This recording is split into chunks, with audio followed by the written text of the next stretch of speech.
The acrid smell hit Elijah Carter before he saw the devastation. 3 days in the mountains hunting elk, and he'd returned to find his whole world reduced to ash and char, where his cabin once stood. Only blackened timbers remained, pointing at the sky like accusing fingers. The barn was gone. The chicken coop, the tool shed, the corral, all of it consumed by flames that must have raged while he was miles away, tracking game through pine forests. He dropped from his horse, legs suddenly weak. The animal snorted nervously, spooked by the smell of death that hung over everything. Elijah's boots crunched through debris as he walked toward what used to be his home. Heat still radiated from some of the larger beams. Whatever happened here, it wasn't long ago. The cattle? Sweet Jesus, the cattle. He found them near where the barn used to be, their carcasses bloated and black. 6 head of good stock, everything he'd managed to build up over 5 years of back-breaking work. The 2 pigs were dead too, caught in their pen with no way out. Only the horses in the far pasture had survived, including old Buttercup, who now stood beside him, trembling. Elijah sank to his knees in the ashes. His hands, rough and calloused from years of ranch work, sifted through the debris where his bedroom used to be. Nothing. The photograph of his late wife Sarah, gone. His father's pocket watch, melted beyond recognition. The few books he'd collected, including Sarah's Bible, all dust now. The sun set behind the mountains, painting the devastation in shades of orange and red that seemed to mock the flames that had already taken everything. Elijah didn't move. He sat there among the ruins as darkness fell, trying to understand who would do this. Indians? Not likely. Relations with the local tribes had been peaceful for years. Bandits? Perhaps. He'd heard tell of raids further south. Men who burned what they couldn't steal. Or maybe someone with a grudge. That thought sat heavy in his gut. He'd had words with Jacob Morrison last month over water rights. The man wanted to buy Elijah's land, offered less than half what it was worth. When Elijah refused, Morrison's face had gone dark as thunder. "You'll regret this, Carter," he'd said, "but surely no man would go this far over a business disagreement." Night came on cold. April in this part of the territory could still bite hard after sunset. Elijah gathered what unburned wood he could find and made a small fire. Ironic, building a fire in the midst of such destruction. He had his bedroll from the hunting trip, his rifle, some jerked meat and hardtack. Enough to survive, but survive for what? Everything he'd worked for since Sarah died 3 years ago was gone. He must have dozed, because he woke to the sound of coyotes yipping in the distance. The fire had died to embers. As he reached for more wood, his hand struck something solid in the ash. Metal. He pulled it free and wiped away the soot. His correspondence box, or what was left of it. The fire had warped the tin, but it hadn't burned through completely. Inside, most of the papers were ruined, but one envelope near the bottom was only partially charred. He recognized the letterhead, Matrimonial Times, the mail-order bride agency out of St. Louis. His heart sank. In his grief and loneliness last winter, he'd written to them, paid the fee, corresponded with a woman named Cora Lively who seemed kind in her letters, if a bit desperate in her circumstances. But that was before the fire took everything. He'd written to the agency 2 weeks ago, explaining that his situation had changed, that he could no longer offer a bride a proper home. He'd asked them to convey his apologies to Miss Lively and cancel the arrangement. With trembling fingers, he opened the partially burned envelope. The letter inside was dated after he'd sent his cancellation. "Dear Mr. Carter, I write with urgency to inform you that Miss Cora Lively departed St. Louis on the 15th instant, aboard the westbound train. She should arrive at Cedar Ridge Station on or about the 25th of April. Unfortunately, your recent correspondence did not reach us in time to prevent her departure. Miss Lively travels with great hope and expectation." The rest was burned away, but the meaning was clear. Elijah checked the stars, calculating the date. The 24th. If he hadn't lost track, Maybe the 25th, which meant she was already on her way, might already be at Cedar Ridge, waiting for a man who no longer had anything to offer but ash and sorrow. He crumpled the letter, then smoothed it out again. What kind of man would he be to let her arrive with no one to meet her? She'd traveled all this way, left whatever life she had behind. The least he could do was meet her at the station, explain the situation, and pay for her passage back to St. Louis. But another part of him, a coward's part, whispered that he should just leave. Head further west. Let her think he was dead. The agency would take care of her. Surely. Send her home or find her another match. What good would it do to show her this, the scorched earth where her new life was supposed to begin? Elijah stood and walked to where the corral used to be. In the moonlight, he could see the outline of the mountains he'd loved since the first day he'd seen them. Sarah had loved them too. Like God's own fence, she used to say, keeping us safe from the world. But they hadn't kept her safe from the fever that took her, or his ranch from whoever did this. Safety was an illusion out here. All a man really had was his word and whatever courage he could muster when tested.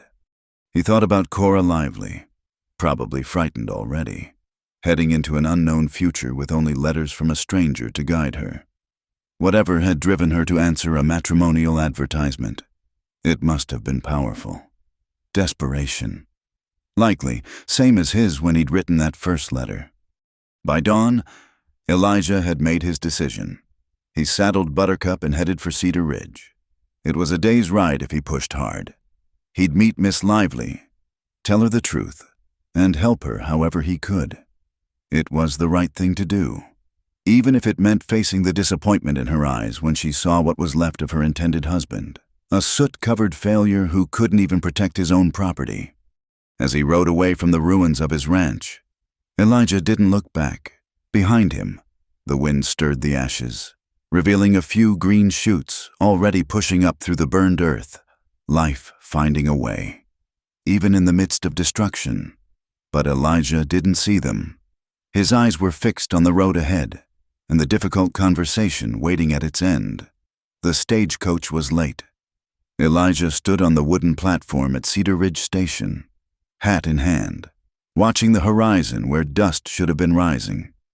He'd cleaned himself up as best he could at the town pump, but his clothes still smelled of smoke and his boots were stained with ash. Not exactly the appearance a mail-order bride would expect from her intended. When the coach finally appeared, his stomach twisted into knots. Through the dust cloud, he could make out the driver and shotgun rider up top, the 6 horses laboring in the heat.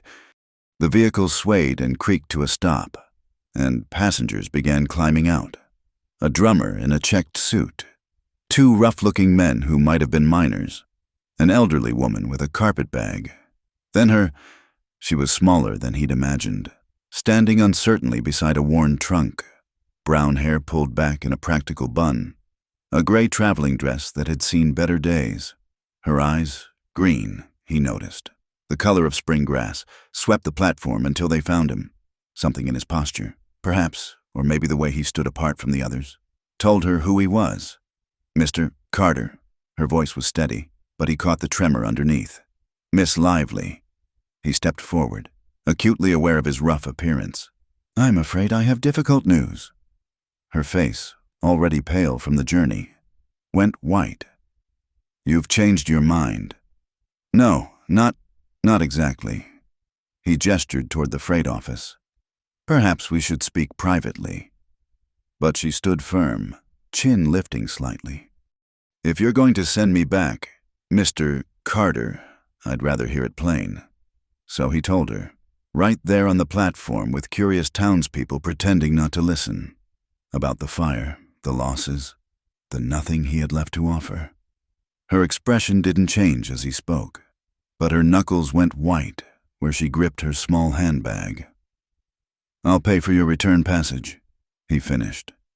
It's the least I can do after you've come all this way. She was quiet for a long moment, studying him with those green eyes. Then, show me. Pardon? The ranch. What's left of it?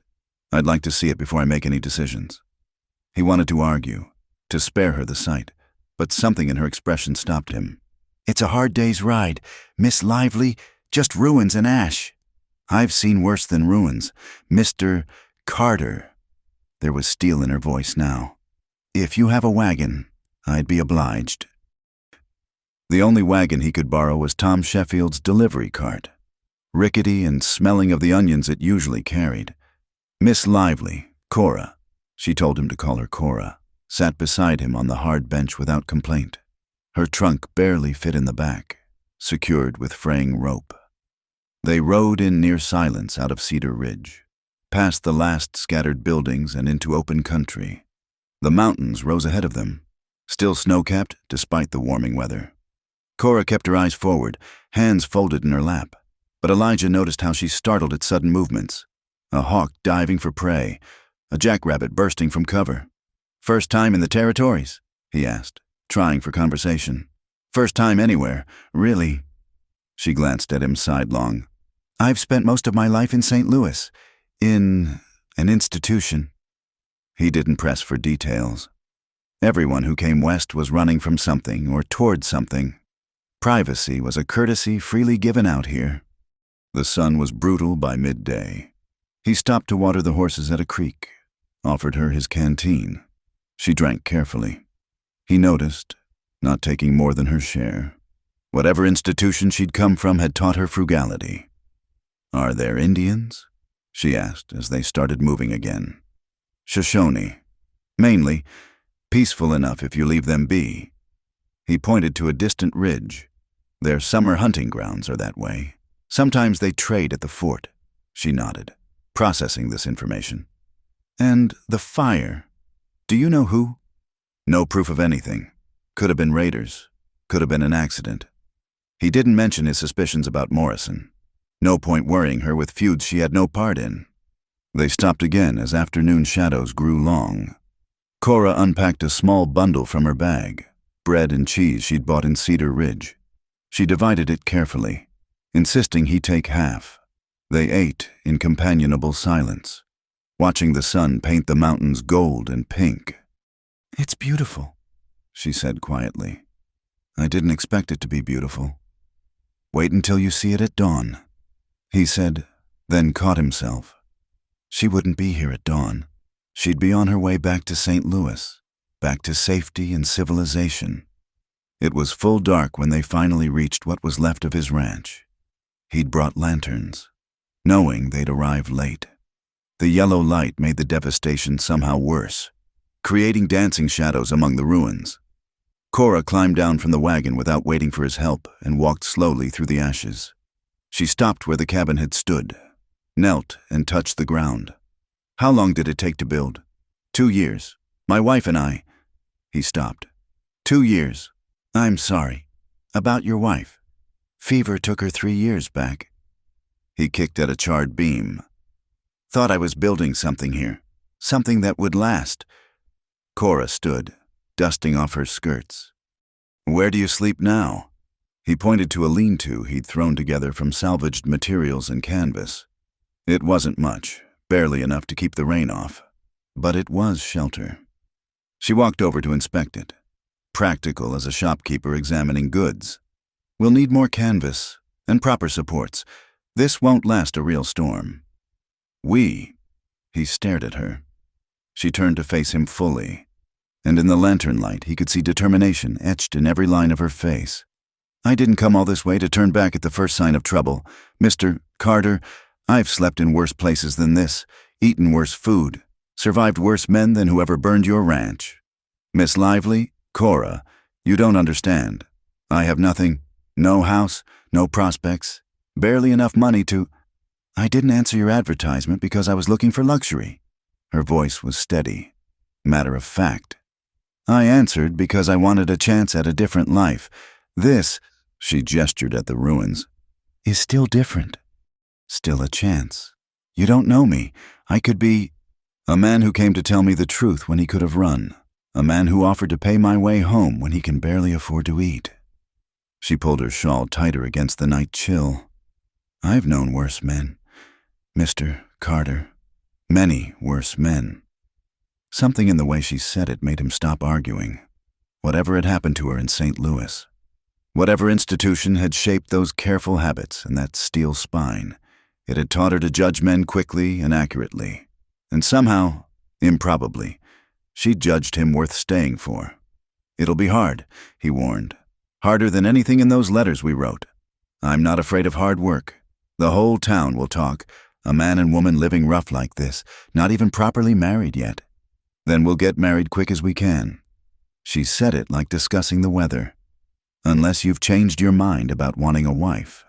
He hadn't. God help him. Standing there in the ruins of everything he'd built. He still wanted what those letters had promised. Companionship. Partnership.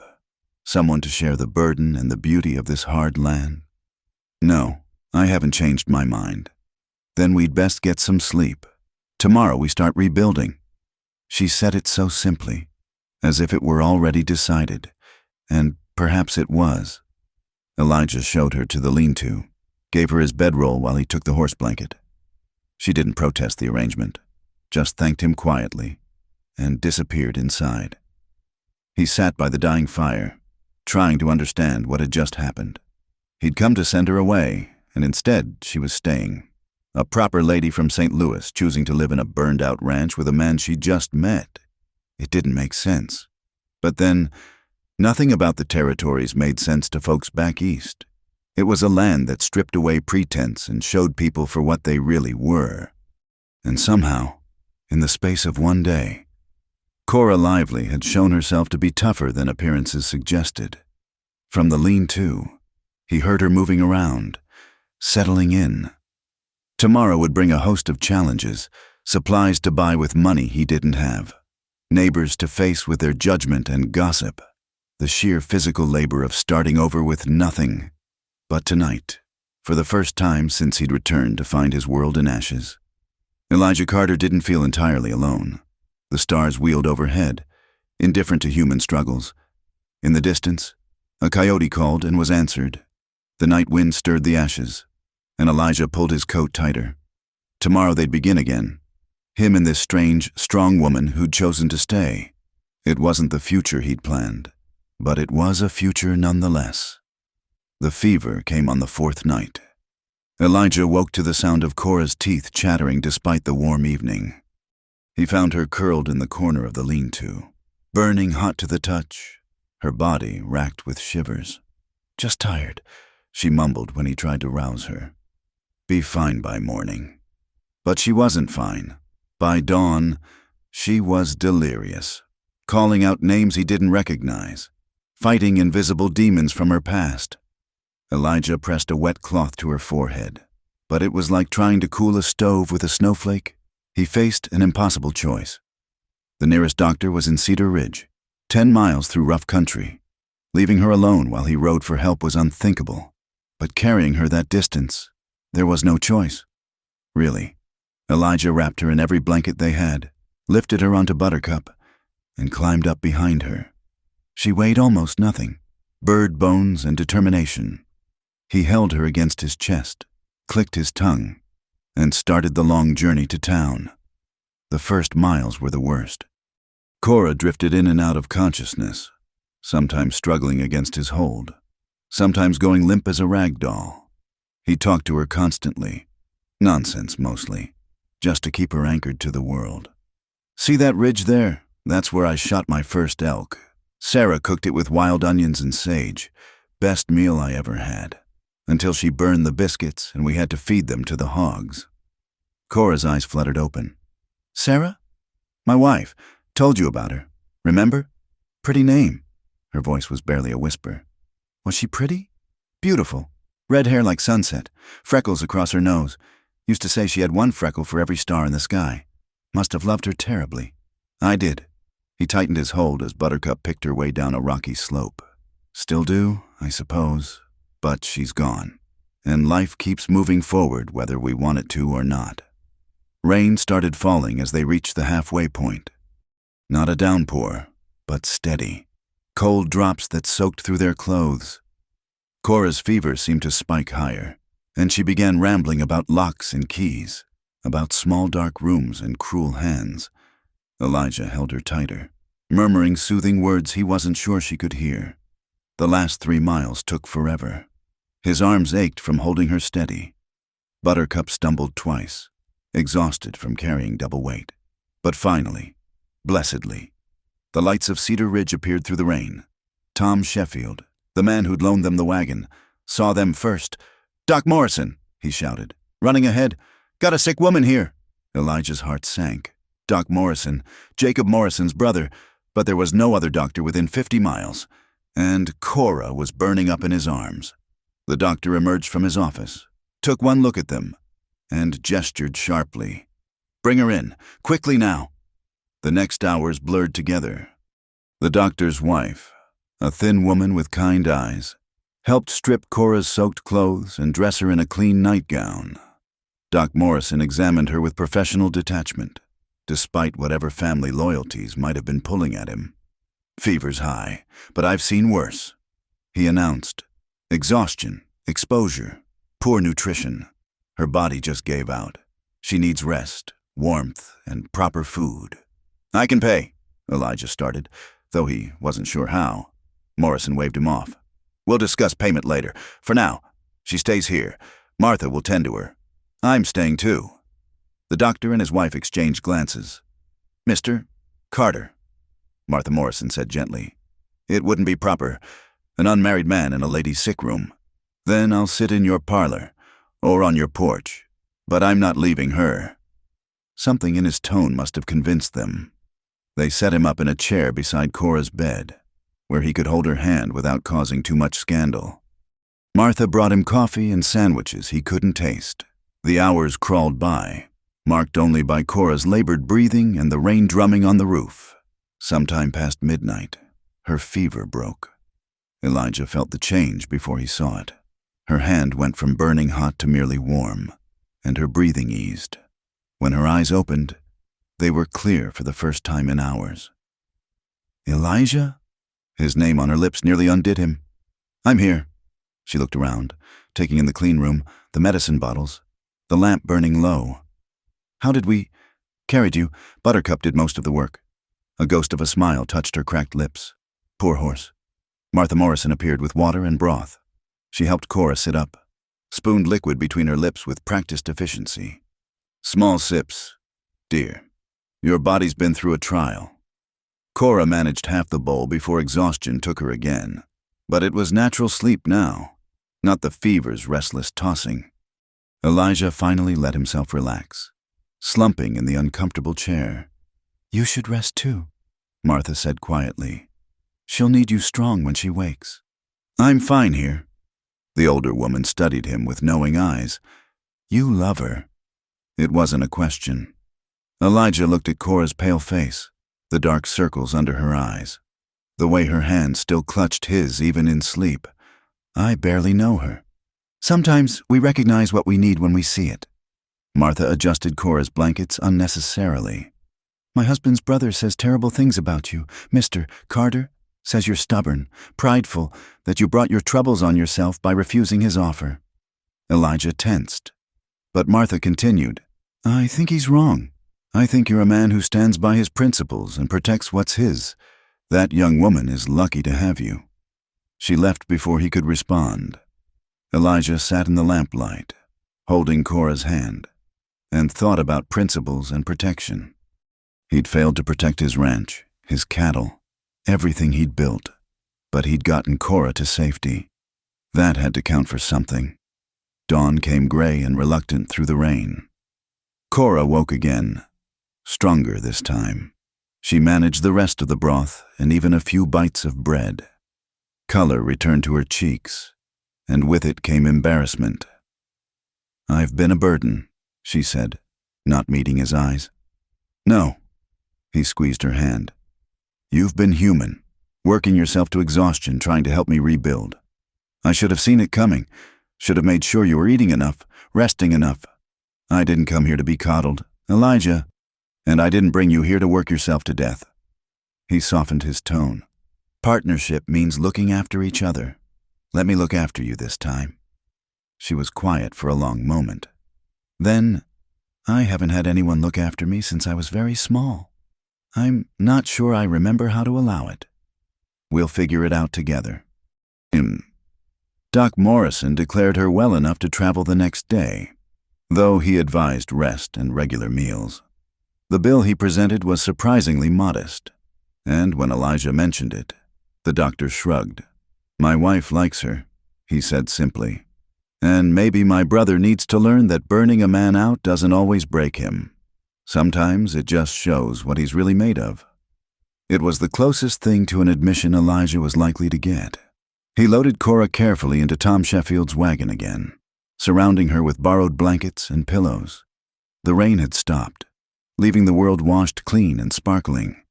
The journey back to the ranch was different this time. Cora was awake, alert, noticing things she'd missed before. She asked about the plants they passed, the birds calling from the brush, the stories behind every landmark. Elijah found himself talking more than he had in years, sharing memories of Sarah, of building the ranch, of dreams deferred but not destroyed. When they reached the ruins, Cora insisted on walking through them again, in daylight, with her strength returning. She saw possibilities he'd missed. "That foundation's still solid," she said, pointing to the cabin's base. "And look, the root cellar survived. We can store supplies there while we rebuild. We need materials, money I don't have. Then we'll find another way." She turned in a slow circle, taking it all in. "There's good timber in those mountains, isn't there? And that creek means water for mixing mortar. We can make our own bricks if we have to." Her optimism was infectious. For the first time since the fire, Elijah began to see not just what was lost, but what could be. It wouldn't be the same ranch. It would be their ranch, built together from nothing but determination and hope.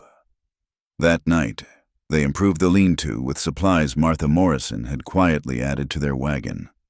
Proper canvas walls, a small stove Tom Sheffield had found in his shed, thick blankets that smelled of lavender sachets.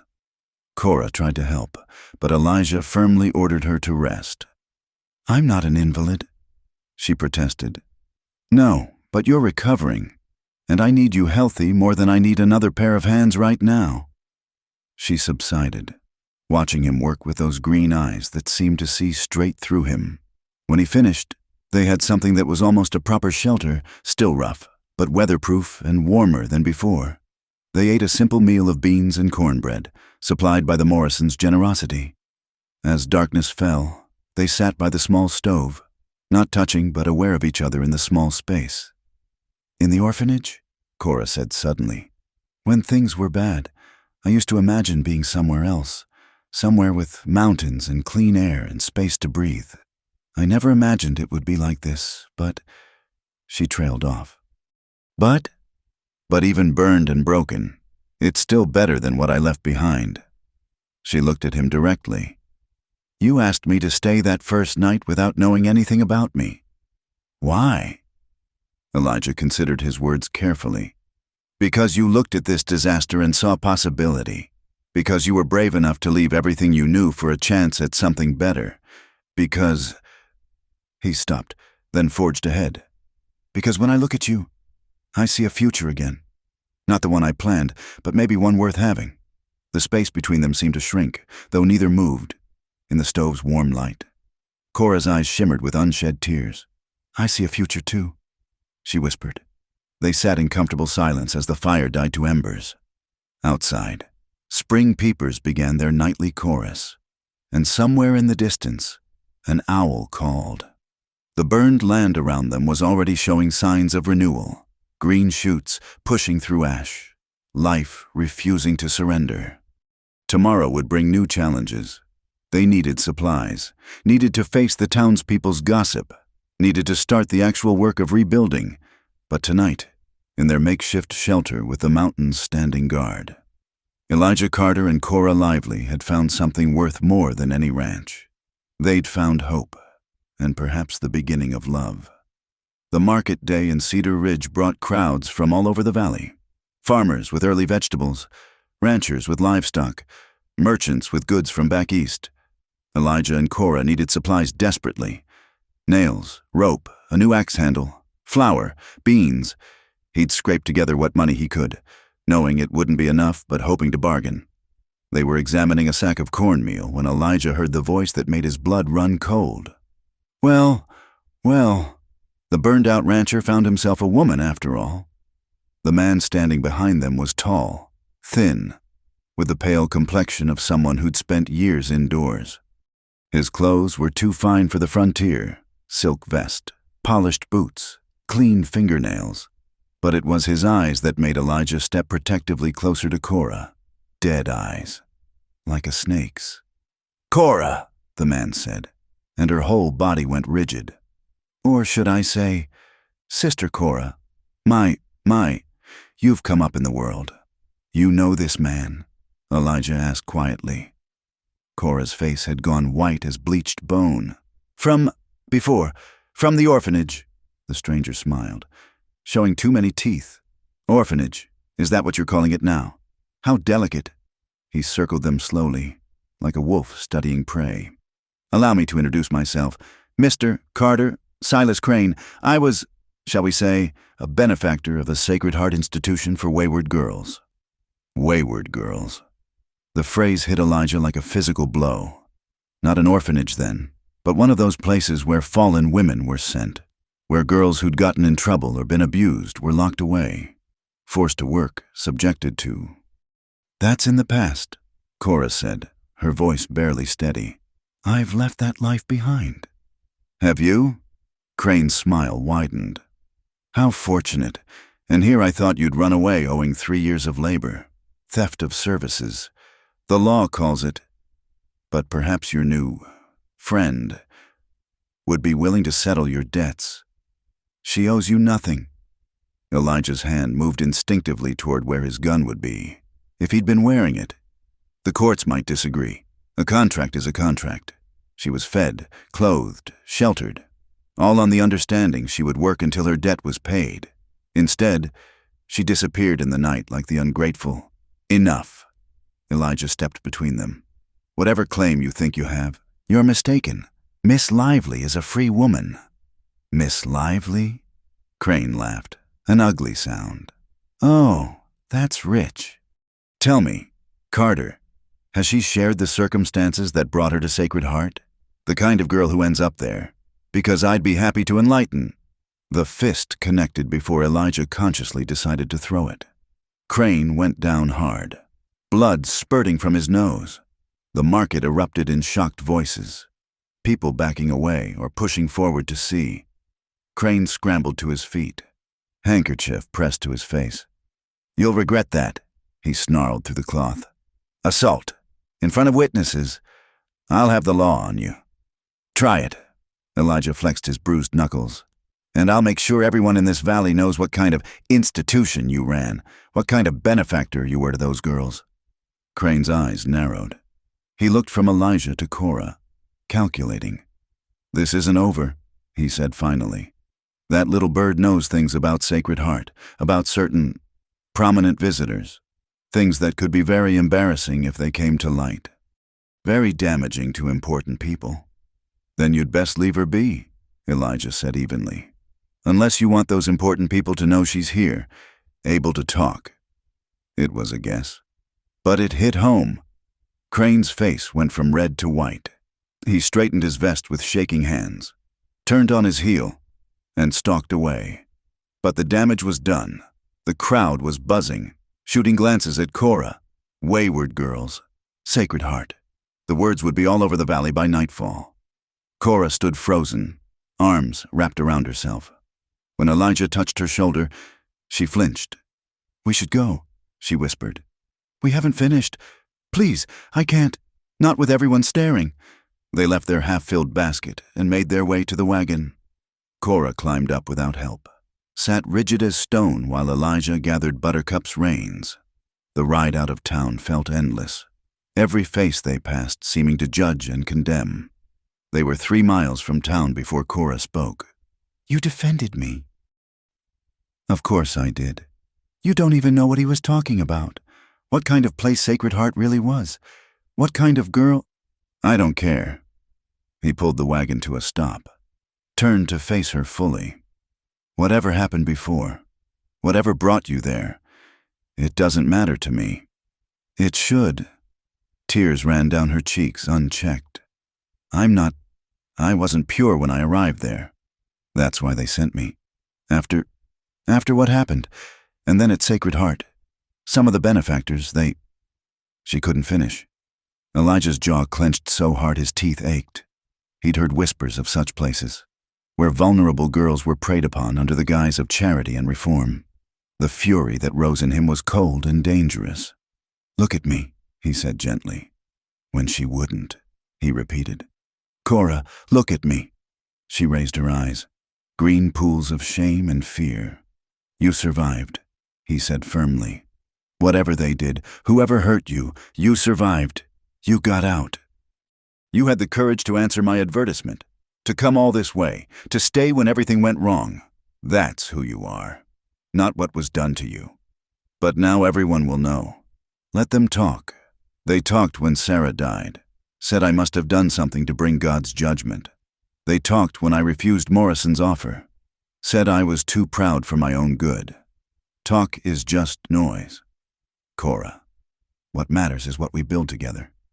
She studied his face like she was looking for lies. "You really don't care about my past? I care that it hurt you. I care that men like Crane exist. But disgusted by you? Never." He took her hand carefully, giving her time to pull away. She didn't. "You're the bravest person I know." The tears came harder then, but they were different tears. She leaned into him, and he held her while she cried out years of shame and fear. When the storm passed, she sat back, wiping her face with her sleeve. "I should tell you all of it," she said. "If we're to be married, you should know. Only if you want to. When you're ready. Not because you think you owe me explanations." They sat quietly for a moment.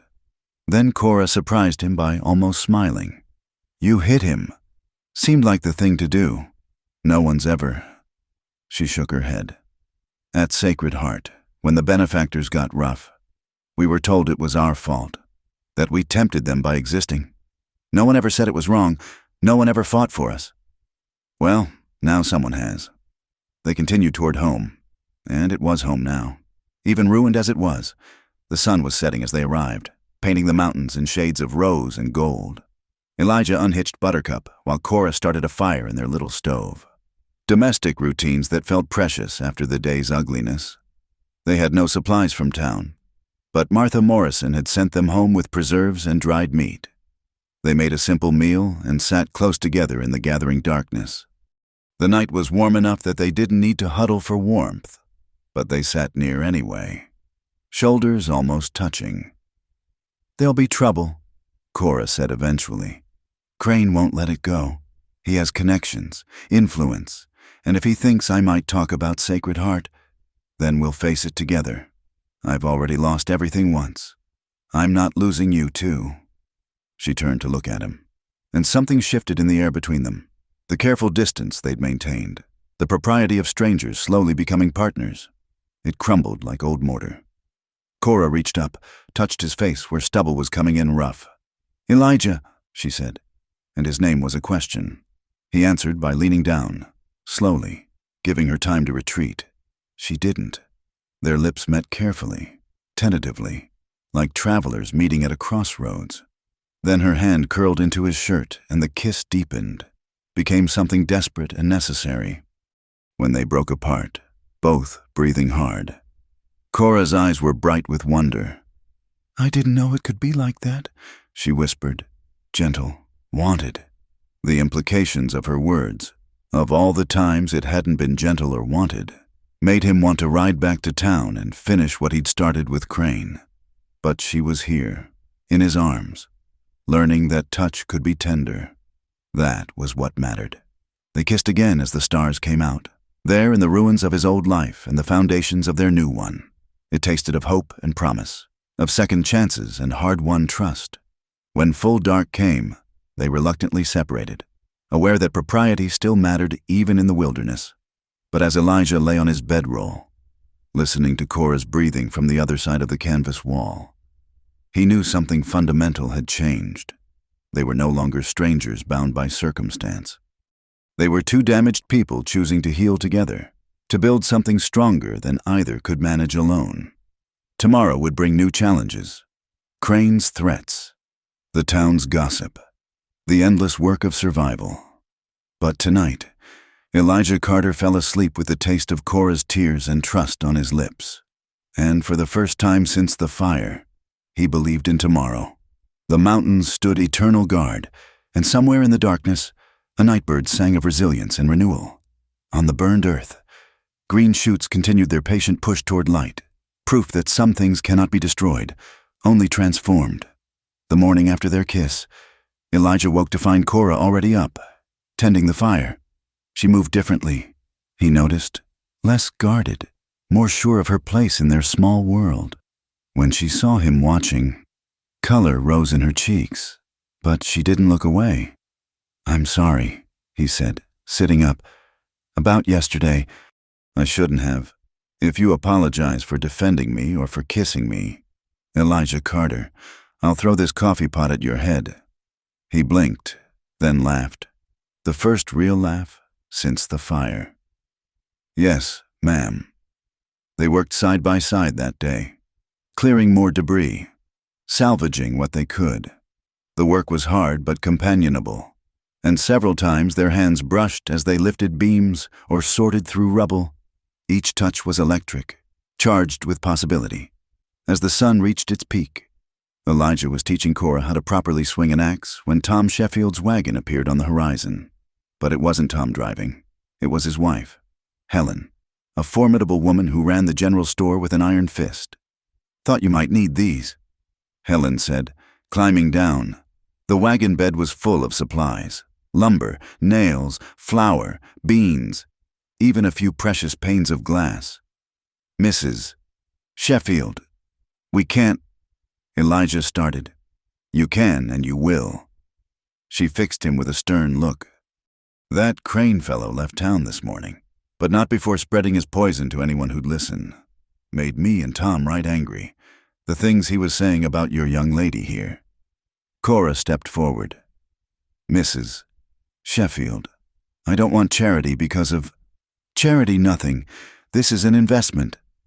Helen's face softened slightly. "My own sister ended up in one of those institutions when she was young. I know what goes on there. Any girl who survived that and still has the courage to start fresh deserves a chance." She turned to leave, then paused. "Oh, and Reverend Mills says he'd be happy to perform a wedding. Whenever you're ready. Said he doesn't care what some city snake has to say about it." After she left, Cora stood staring at the supplies, tears streaming down her face. "I don't understand. After what Crane said—" "Not everyone judges by rumors," Elijah said gently. "Some folks remember what it's like to need a second chance." They spent the afternoon organizing the supplies, planning where the new cabin would rise. As evening approached, Cora grew quiet, thoughtful. She kept glancing at him when she thought he wasn't looking, biting her lip as if working up to something. Finally, as they prepared their evening meal, she spoke. "Elijah, I need to tell you something. About what Crane said, about me not being pure. You don't have to—" "I want to." She took a deep breath. "I was 13 when it happened. The son of the family I worked for, he forced himself on me. When I told his mother, she called me a liar and a temptress. Threw me out. That's how I ended up at Sacred Heart." Elijah's hands clenched into fists, but he kept his voice gentle. "I'm sorry. No one should have to endure that. At Sacred Heart, it was worse in some ways. The benefactors, like Crane, they'd come for inspections. We all knew what that meant. Some girls tried to hide, but there was nowhere to go. And afterward, the matrons would tell us we should be grateful for the attention." She was crying now, silent tears that seemed to have been waiting years to fall. "I learned to go somewhere else in my mind, to build walls inside myself. When I saw your advertisement, I thought, maybe with a husband I chose, it would be different. Maybe I could learn to not be afraid." Elijah moved carefully, telegraphing his intentions, and took her hands in his. "And are you afraid of me?"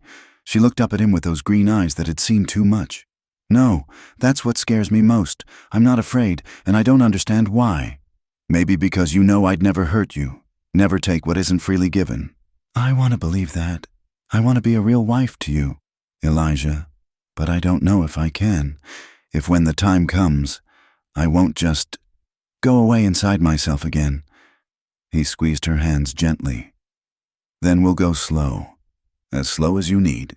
And if there are times you can't, then we'll wait. You're worth waiting for. Cora! She studied his face like she was memorizing it. Then, with a courage that took his breath away, she stood and began unbuttoning her dress. Her fingers shook, but her eyes never left his. Cora, I need to know, she whispered. If I can feel instead of just endure, if I can stay present instead of disappearing, I need to try. And I need it to be with you. Someone I choose. She let the dress fall, standing before him in her chemise and petticoat, vulnerable and brave. Elijah rose slowly, giving her every chance to change her mind. When he reached her, he cupped her face in his hands. Are you sure? I'm sure I trust you. The rest, we'll discover together. He kissed her then, soft and careful, letting her set the pace. Her hands came up to rest on his chest, feeling his heartbeat. When he traced his fingers down her arms, she shivered but didn't pull away. Still here? He asked against her lips. Still here, she confirmed, wonder in her voice. They moved to his bedroll, theirs now, and lay down together fully clothed, just holding each other. Elijah pressed kisses to her forehead, her cheeks, the pulse point at her throat. Each touch was a question, and each sigh from her was an answer. When her hands began their own exploration, unbuttoning his shirt with trembling fingers, he caught them gently. We don't have to do everything tonight. I know, but I want to feel your skin. Is that all right? More than all right. She spread her palms across his chest, marveling at the warmth, the solidness of him. You're so different from them, gentle but strong. Like the mountains, they lay skin to skin in the lamplight, mapping each other with careful touches. When old fears rose up, Cora would tense, and Elijah would stop, hold her, whisper reassurances until she relaxed again. It was a dance of trust, advance and retreat, building something new from the ashes of old pain. Finally, as the lamp burned low, Cora pulled back to look at him. I stayed present, she said, voice full of wonder. The whole time, I was here with you, not locked away inside myself. How did it feel? Like coming home, like that first breath of air after being underwater too long. She touched his face. Is it always like this, between people who choose each other? I don't know about always, but between us, yes, I think it can be. They fell asleep wrapped in each other, still mostly clothed, but more intimate than many couples who'd been married for years. In the morning, Elijah woke to find Cora watching him, a soft smile on her face. No regrets? He asked. None, though we should probably see Reverend Mills soon, before we cause even more scandal. He laughed and pulled her closer. Tomorrow. Today I want to teach you to ride properly. Can't have my wife walking everywhere. Your wife. She tested the words, smiled. I like the sound of that. They rose and dressed, shy with each other in daylight, but also easier. The careful distance replaced by casual touches and shared smiles. After breakfast, Elijah brought Buttercup around and helped Cora mount. She was nervous at first, gripping too tight with her knees, but gradually relaxed as he led the horse in slow circles. The key is trust, he explained. Trust the horse, trust yourself, trust that I won't let you fall. Seems like that's the key to everything, she replied, and he knew she wasn't just talking about riding. By afternoon, she was riding solo, whooping with delight as Buttercup trotted across the meadow. She took a corner too fast and tumbled off into the soft grass, and Elijah's heart stopped until he heard her laughing. He ran to her, dropped to his knees beside her. Are you hurt? Only my pride. She pulled him down for a kiss that tasted of joy and freedom. I fell, but I'm fine, Imagine that, falling and being fine. They lay in the grass, kissing until they were breathless, hands roaming but clothes staying on. It was sweet and passionate, and full of promise for all the tomorrows to come. When they finally sat up, grass in their hair and hearts full, Elijah pulled something from his pocket. "It's not much," he said, showing her the ring he'd fashioned from copper wire, "but I wanted you to have something, until I can get you a proper ring." Cora held out her hand, watched as he slipped it onto her finger. "It's perfect, made by your hands, just like everything we're building here." Cora lively. "Will you marry me, properly, in front of God and whoever shows up to witness?" "Yes, Elijah Carter, yes to all of it, to you, to this place, to the life we're making from ashes and hope." They rode back double on Buttercup, Cora safe in the circle of his arms. The burned land around them was green with new growth, and ahead, the mountains stood eternal and welcoming. Tomorrow they would stand before Reverend Mills and make official what their hearts already knew, that two broken people had found wholeness in each other, that love could grow in the most unlikely ground. But tonight, they would lie together under the vast western sky, learning each other's hearts and bodies with patience and wonder, building trust touch by tender touch. The past had shaped them but would not define them. They were writing a new story now, one of choice and healing, of desire freely given and received.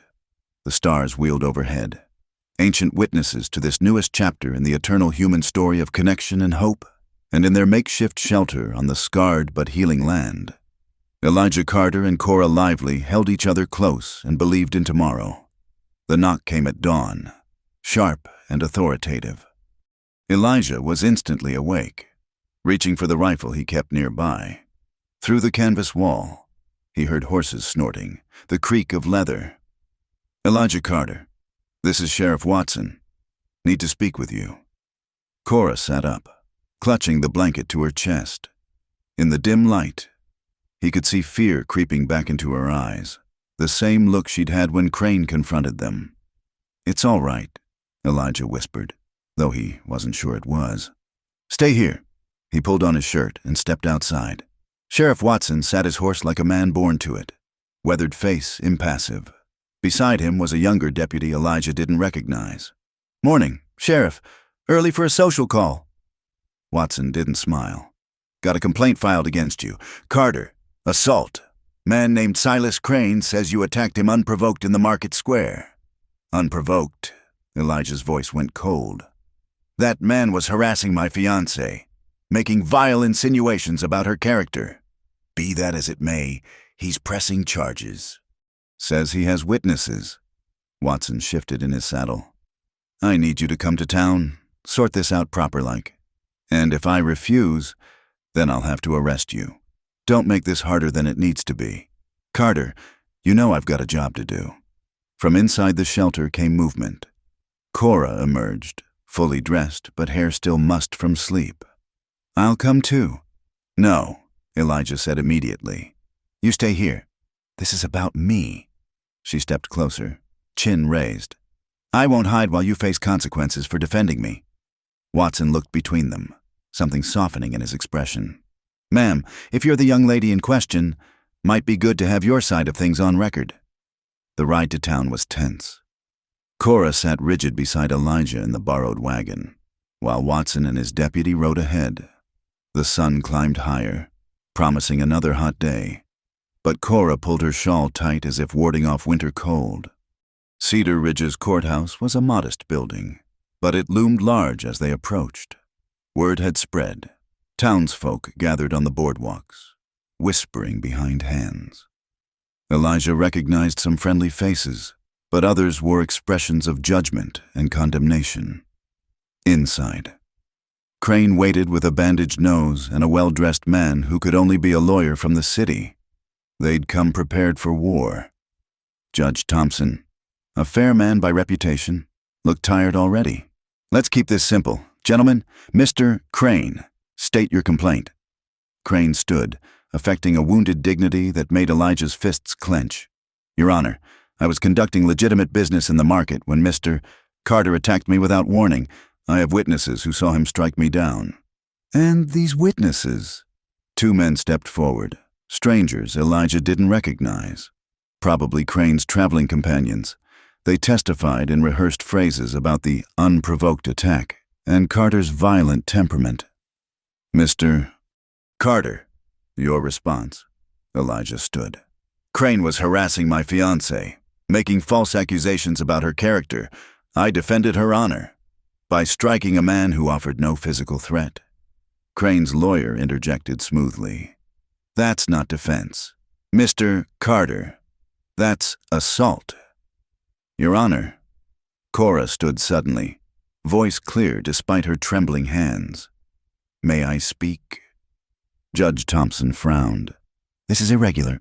Miss Lively, soon to be Carter. She stepped forward. Mr.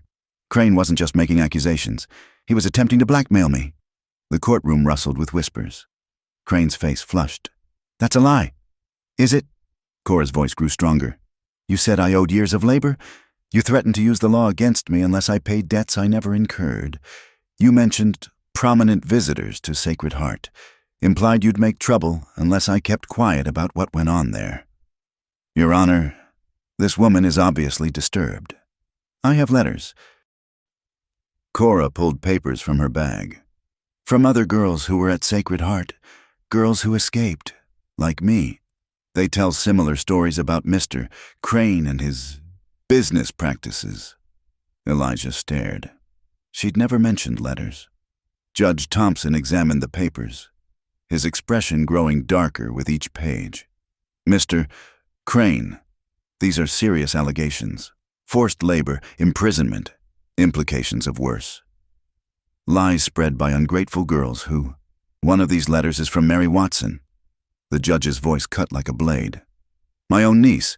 She disappeared 3 years ago, and we heard she'd gone to Sacred Heart for reform. According to this, she was held against her will, forced to work without pay, and subjected to visits from benefactors like yourself. The courtroom had gone dead silent. Crane's lawyer was edging away from his client. Your Honor, Sheriff Watson spoke up, his face granite hard. If there's truth to these allegations, this goes well beyond simple assault. We're talking about crimes that... I want a lawyer, Crane interrupted, sweating now. A real lawyer. And I withdraw my complaint against Mr. Carter. You'll do no such thing. Judge Thompson snapped. Sheriff, I believe Mr. Crane should be detained while we investigate these claims. As for you, Mr. Carter, while I don't condone violence, I find the circumstances sufficiently mitigating. Case dismissed. The gavel came down with finality. Crane was led away protesting, while the courtroom erupted in voices. Several women pushed forward, wanting to see the letters, to know if their own lost daughters might be among them. Outside, Elijah pulled Cora into a quiet alley. The letters? Why didn't you tell me? I wasn't sure they'd help. Some of the girls, they're scared to come forward. But when Crane threatened you, she touched his face. I couldn't let him hurt you for protecting me. You protected yourself. And those other girls. He kissed her forehead. You're the strongest person I know. I'm tired of being strong. Her voice broke slightly. I want to go home. To our land. I want to build something good where all this ugliness can't touch us. But the day wasn't done with them. As they headed for their wagon, Jacob Morrison blocked their path, the rancher who'd wanted Elijah's land, whose brother had saved Cora's life. Heard there was quite a show in court, Morrison said. His eyes were unreadable. Elijah tensed, ready for another fight. If you've come to gloat, I've come to confess. Morrison removed his hat, ran a hand through thinning hair. It was me who hired those men to burn you out, not to hurt you. You weren't supposed to be there, just to encourage you to sell. The words hung in the air like smoke. Elijah felt Cora's hand grip his arm, holding him back. My brother doesn't know, Morrison continued. Doc's a good man. Wouldn't have stood for it. But I wanted that water access, and you wouldn't sell, and I let greed make me stupid. You destroyed everything. Elijah's voice was deadly quiet. My livestock died in that fire. We've been living like animals because of you. I know, and I aim to make it right. Morrison pulled out a leather pouch, heavy with coins. This won't replace what you lost, but it's a start. And I'll provide lumber for rebuilding, livestock when you're ready. You think money fixes this? No, but it's what I can offer, along with my word that I'll testify to what I've done if you want to press charges. Morrison met his eyes squarely. I'm not asking forgiveness, just giving you the choice of what happens next. Elijah stood frozen, rage and pragmatism warring in his chest. It was Cora who spoke. We'll take your money and your lumber, she said quietly. But you'll also sign a legal document admitting what you did. If you ever move against us again, or if mysterious troubles plague our ranch, that document goes to the sheriff. Morrison nodded slowly. Fair enough, I'll have it drawn up today. After he left, Elijah turned to Cora in amazement. You let him off easy. Did I? She smiled grimly. He'll live with the knowledge that we could destroy him at any time, that we showed mercy when he showed none. That kind of debt weighs on a man's soul. When did you become so wise? When I realized that carrying hatred is like carrying fire, it only burns the one who holds it. She took the pouch, hefted it thoughtfully. Besides, we need this. Pride won't build our house or buy our cattle. They spent the rest of the day in town, purchasing supplies with Morrison's guilt money. The atmosphere had changed. Where before there'd been whispers and judgment, now there was respect. Cora had stood up to her past, faced it down in public, and emerged victorious.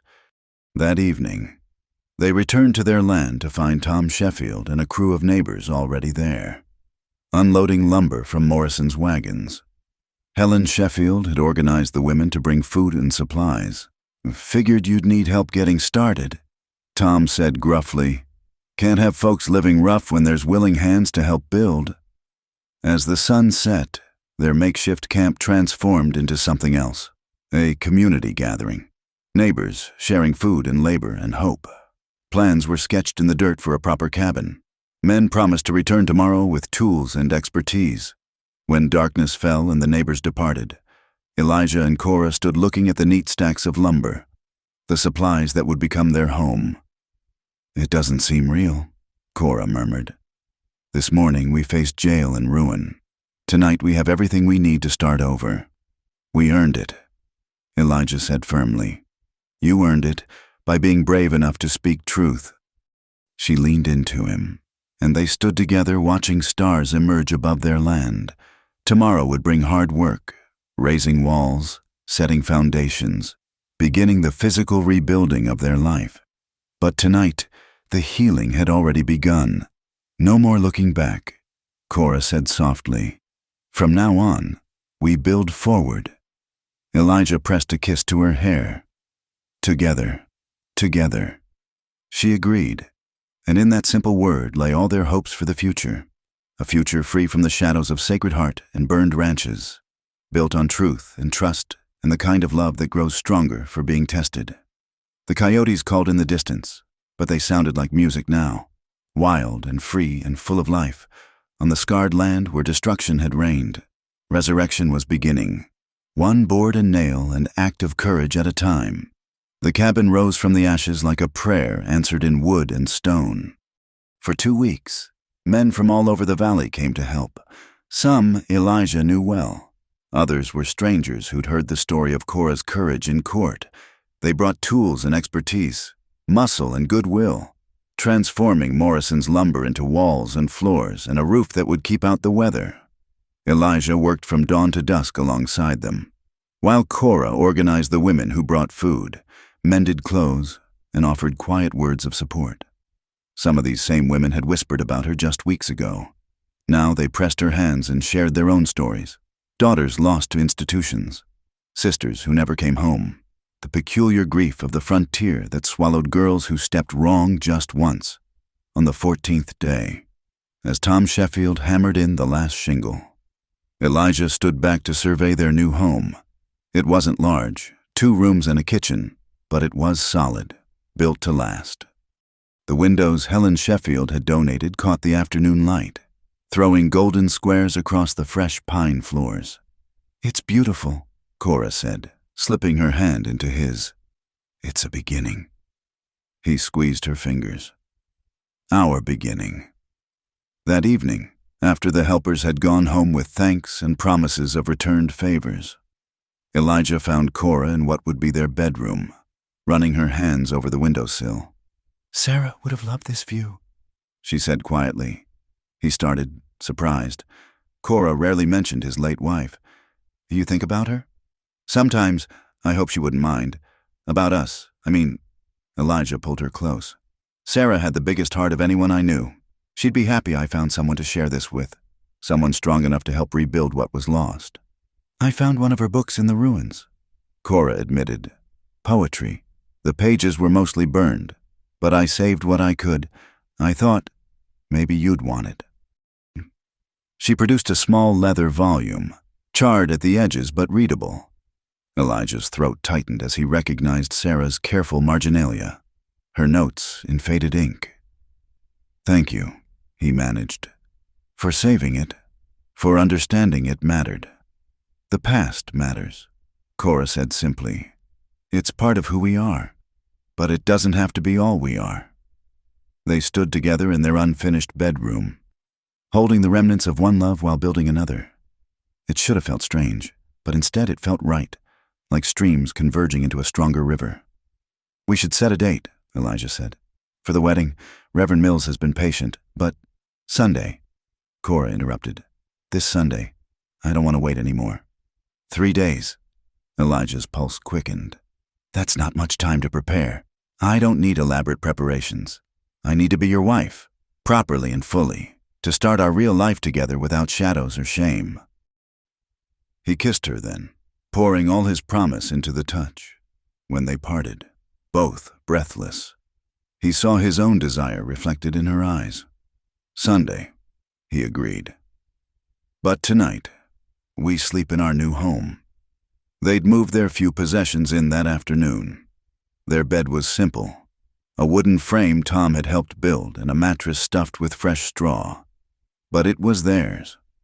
As night fell, they lay together fully clothed atop the blankets, too excited to sleep. Tell me about the wedding, Cora said. How it was done where you grew up. So Elijah talked about church weddings in Missouri, about his parents' stories of relatives gathering, barn dances that lasted until dawn, chivalries that woke the whole county. Cora listened with wondering eyes, having no such memories of her own to share. We could have some of that, he offered. If you want, I'm sure the neighbors would. No, she touched his face.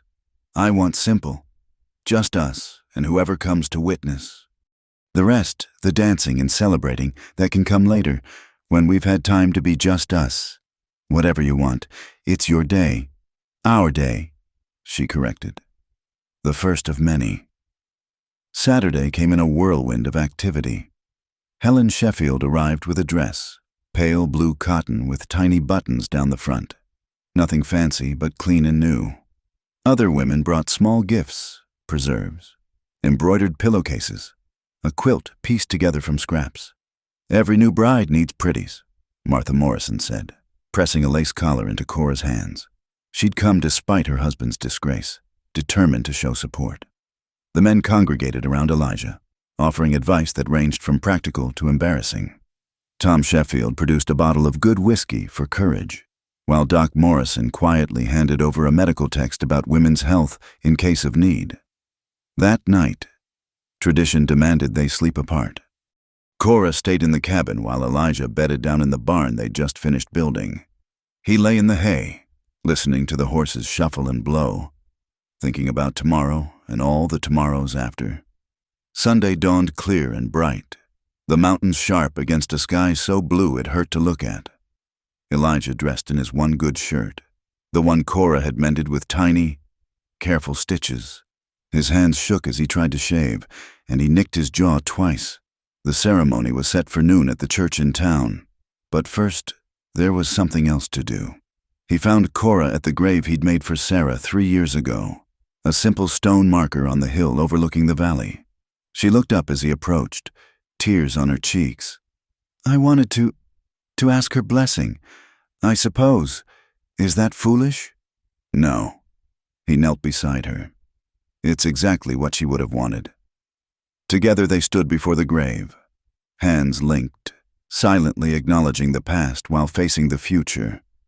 Then Cora laid a small bouquet of wildflowers on the stone, and they walked back to prepare for their wedding.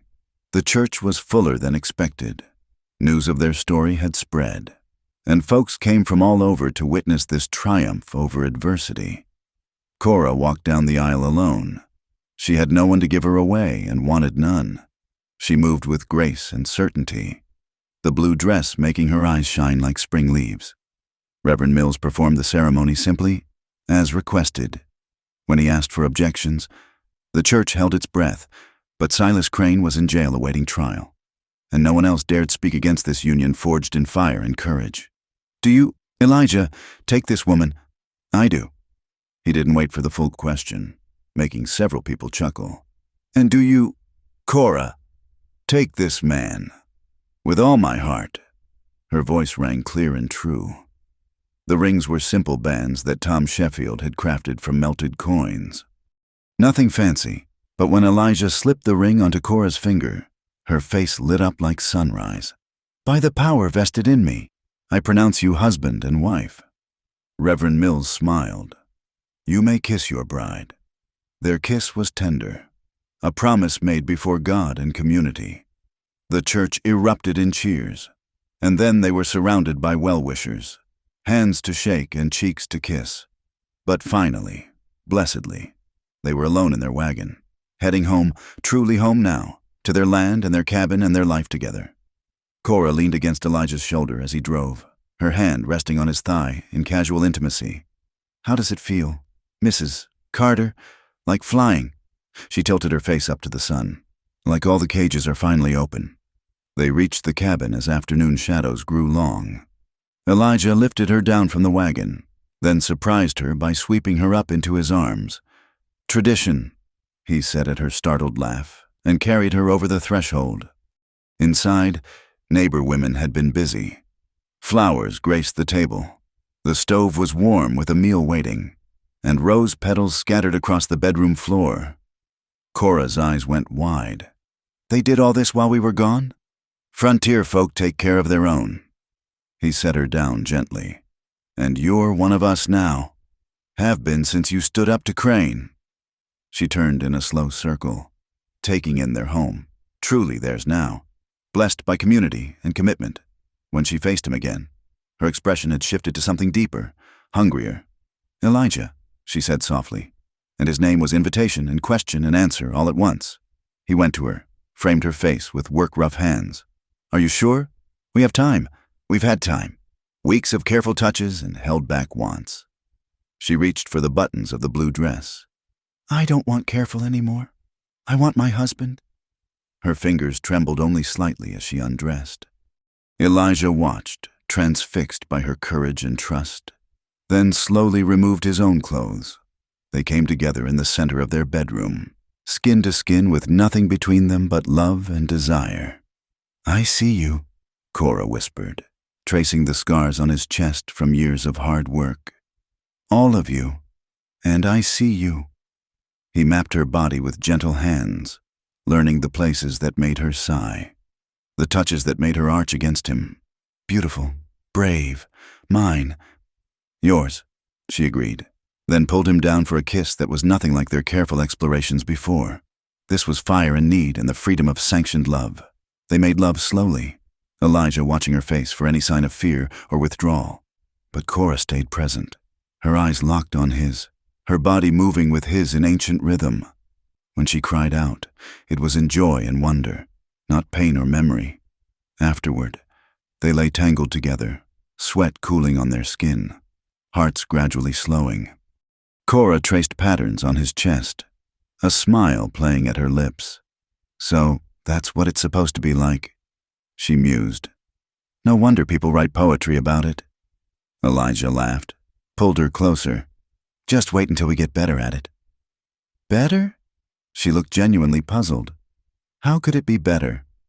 "Practice, Mrs. Carter, lots and lots of practice." She blushed but smiled wickedly. "I suppose as married folk, We have permission to practice as much as we like. Every single day, if you want. Every single day." She agreed, and sealed it with a kiss. Outside. Night settled over their land like a blessing. The cabin stood strong against the darkness, windows glowing with lamplight and love on the scarred earth where destruction had reigned. New life flourished, in the green shoots pushing through ash, in the framework of barn and corral, in the joining of two hearts that had found each other across miles and misery.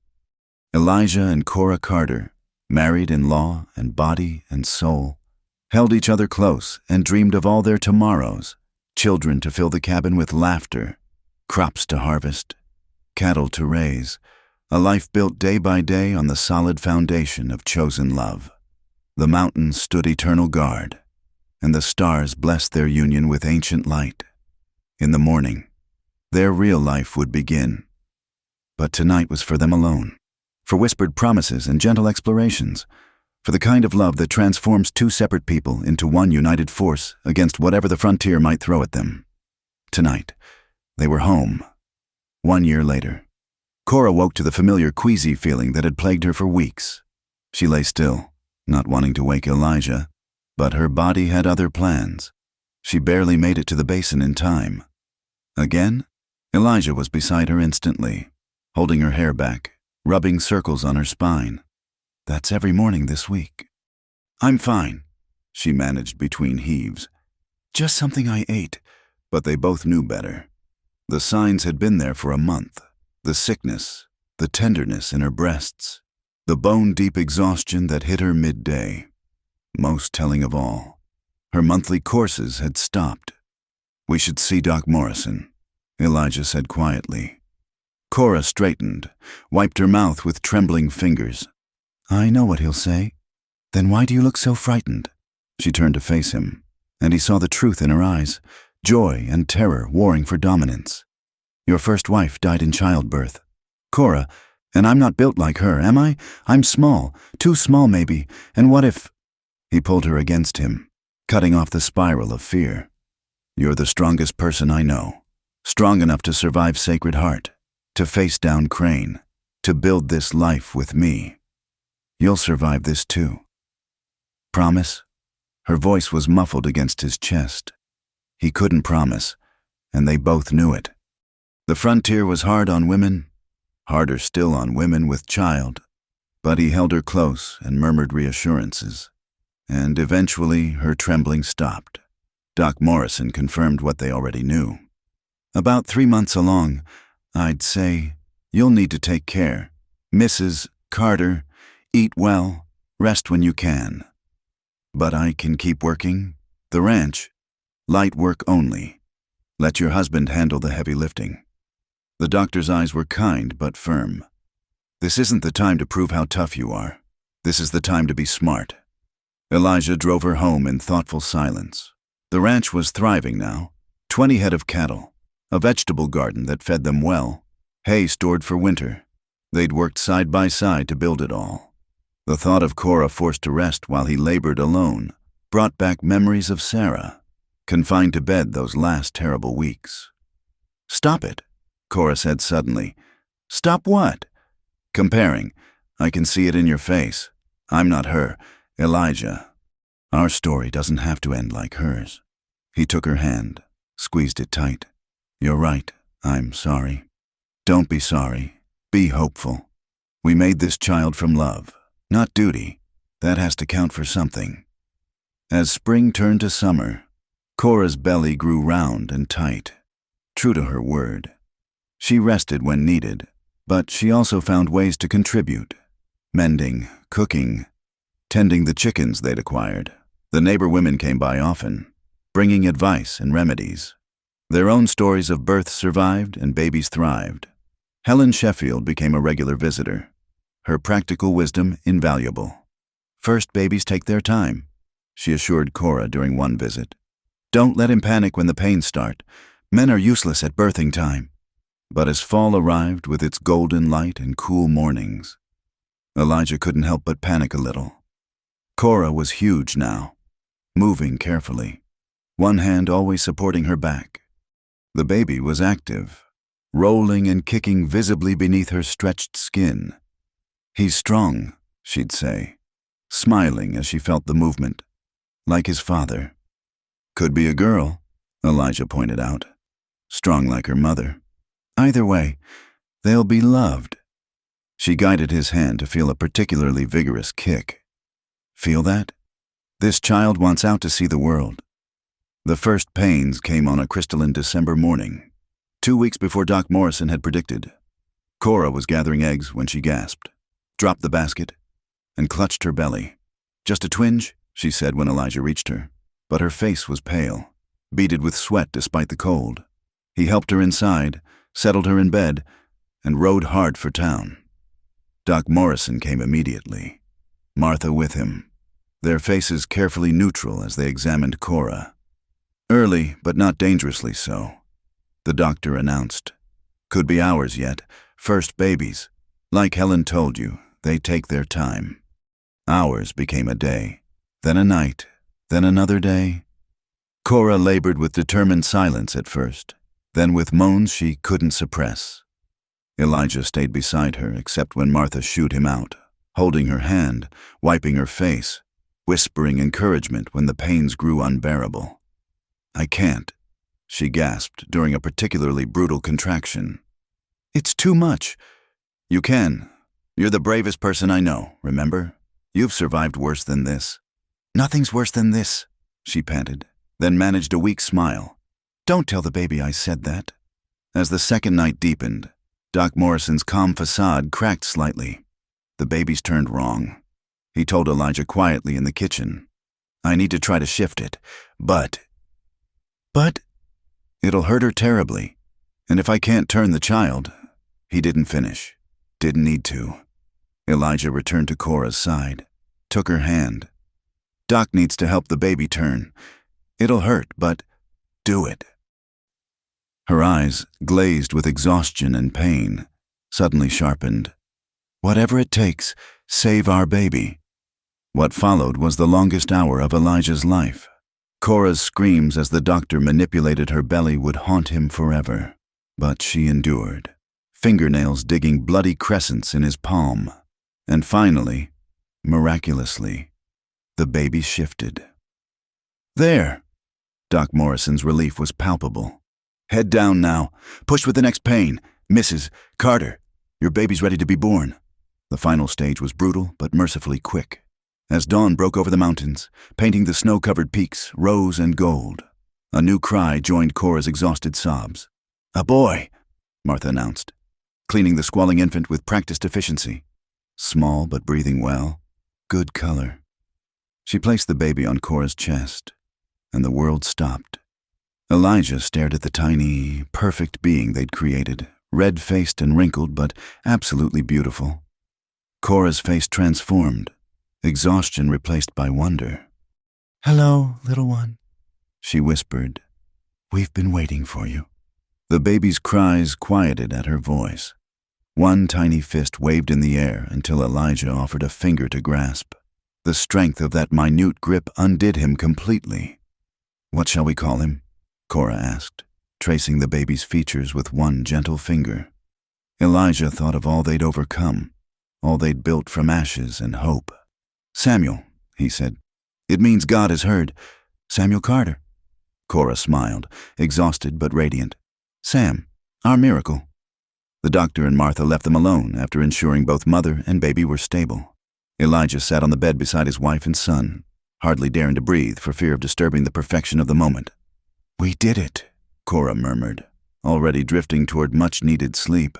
"All three of us, safe and whole." "You did it," he corrected. "Bravest thing I've ever seen. Just returning the favor. You saved me first, remember? From Crane, from despair, from a life half-lived."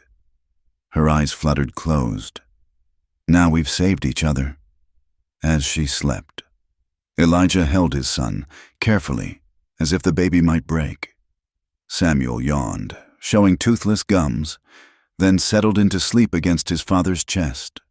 Outside, snow began to fall, blanketing the land in pristine white, but inside the cabin, Warmth and new life reigned. Elijah looked around the room, at the sturdy walls they'd raised from nothing, at the woman who'd chosen to stay when she had every reason to run, at the child who represented their future. Through the window, he could see the land that had once been black with char, now dormant under snow but ready to bloom again come spring. The barn stood solid against the weather, sheltering the animals that were the foundation of their growing prosperity. He thought of that terrible day when he'd returned to find everything burned, when hope had seemed as dead as the charred cattle. If someone had told him then that a year and a half later he'd be holding his son while his brave wife slept peacefully beside him, he'd have thought them mad. But here they were, not despite the fire and loss and pain, but because of it.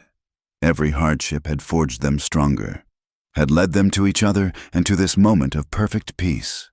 "You'll have such a life," he whispered to Samuel. "Born from love and courage, raised on land that knows how to heal. Your mother will teach you to be brave and kind. I'll teach you to work hard and stand firm. And these mountains will teach you that some things endure no matter what storms come." The baby made a small sound. Perhaps agreement, perhaps just the mysterious music of infant dreams. Cora stirred, reaching out instinctively to touch both husband and child, ensuring they were still there. Her lips curved in a contented smile, even in sleep, as the sun climbed higher, setting the snow-covered world ablaze with diamond light. Elijah Carter sat in perfect stillness, holding his whole world in his arms. He thought of Sarah, hoping she would be glad for his happiness.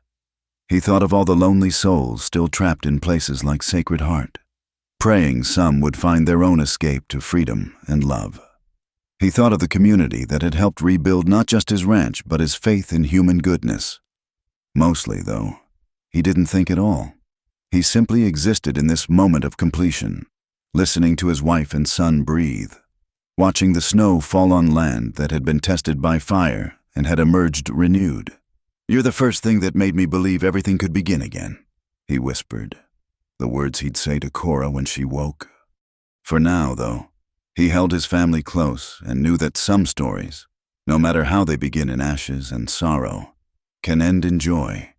The mountains stood eternal watch, and in the Carson cabin, 3 hearts beat as one, proof that love could grow in the most unlikely ground, that mail-order brides and burned-out ranchers could build something beautiful from the ruins of their separate pasts.